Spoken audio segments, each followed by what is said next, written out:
ఇవాళ ఒక్కటే విషయం గుర్తుపెట్టుకోండి. ఇవాళ వచ్చినట్టు నిన్న మీటింగ్ పెట్టింది. ఏం చెప్పిండ్రే? ప్రజాపాలన ప్రజాపాలన అని ఊదరగొట్టిపోయింది. అది నిజంగా ప్రజాపాలన? ప్రజా వంచక పాలన, ప్రజలను వంచిన పాలన కాంగ్రెస్ పాలన. అసలు ఎవరినయ్యా మీరు ఒక్కటన్నా ప్రజలకు ఇచ్చిన హామీ, మా ఉద్యోగులకు ఇచ్చిన హామీ, మా కార్మికులకు ఇచ్చిన హామీ ఒక్కటన్నా అమలైందా కాంగ్రెస్ పాలనలో? 2.5 సంవత్సరాలైంది. ఏం చెప్పిండ్రు? మేం రాగానే వెంటనే పిఆర్సీ ఇస్తాం, వెంటనే పెండింగ్ డిఏలు ఇస్తాం. వచ్చినాయే? ఇవాళ 2.5 ఏళ్ళైనా పిఆర్సీకి ఉలుకు లేదు, నా పలుకు లేదు. వత్తదా రాదా కూడా చెప్తలేరు. 2.5 ఏళ్ళు అయిపోయింది. నిన్న 2 జూన్ తెలంగాణ రాష్ట్ర అవతరణ దినోత్సవం. ఉద్యోగులంతా ఆశగా ఎదురు చూసిండ్రు. ఏమన్నా చెప్తాడేమో ముఖ్యమంత్రి, పిఆర్సీ వస్తదేమో, మా జీతాలు ఏమన్నా పెరుగుతాయేమో. పెట్రోల్ పెరిగింది, డీజిల్ పెరిగింది, కూరగాయలు పెరిగినాయి, ధరలు పెరిగినాయి, జీతమేమో పెరుగుతలేదు. ఈ రేవంత్ రెడ్డి ఏమన్నా పెంచుతాడేమో అని ఆశగా చూసిండ్రు. కానీ నిరాశే మిగిలింది.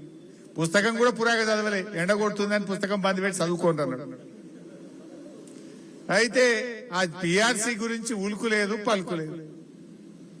పోనీ డిఏలు ఇచ్చిండా? 6 డిఏలు. ఈ భారతదేశంలో 28 రాష్ట్రాల్లో 6 డిఏలు పెండింగ్ పెట్టిన గవర్నమెంట్ ఏదైనా ఉందంటే ఈ రేవంత్ రెడ్డి గవర్నమెంట్, ఈ కాంగ్రెస్ గవర్నమెంట్. భారతదేశంలో గిన్ని డిఏలు ఆడ పెండింగ్ లో లేవు. రిటైర్డ్ అయిన ఉద్యోగులకు బకాయిలు ఇయ్యడు, డిఏలు ఇయ్యడు, పిఆర్సీలు ఇయ్యడు. ఉద్యోగుల ఉసురు పోసుకున్నాడు. అరేగా ఆశా వర్కర్లు రాగానే 18,000 చేస్తా అన్నాడు. వచ్చిందా? పాపం వాళ్ళు రోజు కోటి కాడ ధర్నాలు చేస్తుండ్రు.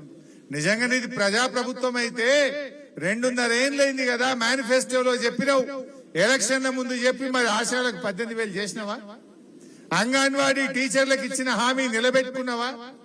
ఆర్టీసీ కార్మికులను ప్రభుత్వ ఉద్యోగులు చేస్తా అని, పిఆర్సీ ఇస్తా అని ఆర్టీసీ వాళ్ళకి చెప్పిన మాట నిలబెట్టుకున్నావా? జిహెచ్ఎంసీ కార్మికులకు వేతనాలు పెంచుతా అని చెప్పి వాళ్ళకి ఇచ్చిన మాట నిలబెట్టుకున్నావా? సింగరేణిలో అందరికీ డిపెండెంట్ ఉద్యోగాలు ఇస్తా అని మాట ఇచ్చినావు. ఉద్యోగాలు ఇస్తలేడు కానీ ఇచ్చిన వాళ్ళని తీసేస్తా అంటుండు. అంటే సింగరేణి కార్మికులకు మోసం, ఆశా అంగన్వాడీ కార్మికులకు మోసం, జిహెచ్ఎంసీ కార్మికులకు మోసం, ఆర్టీసీ కార్మికులకు మోసం, మా హెచ్ఎంప్లిఎస్ కార్మికులకు మోసం. మోసమే కాంగ్రెస్ నైజం. ఇలా అన్ని వర్గాలను కూడా కాంగ్రెస్ మోసం చేసింది. మరి ఇట్లాంటి మోసపూరిత ఈ యూనియన్ ను, మోసపూరిత ఈ కాంగ్రెస్ కు బుద్ధి చెప్పాలంటే ప్రశ్నించే గొంతు కావాలి. ఆ గొంతే మన రాంబాబు నాయక్, మన రాంబాబు గారు.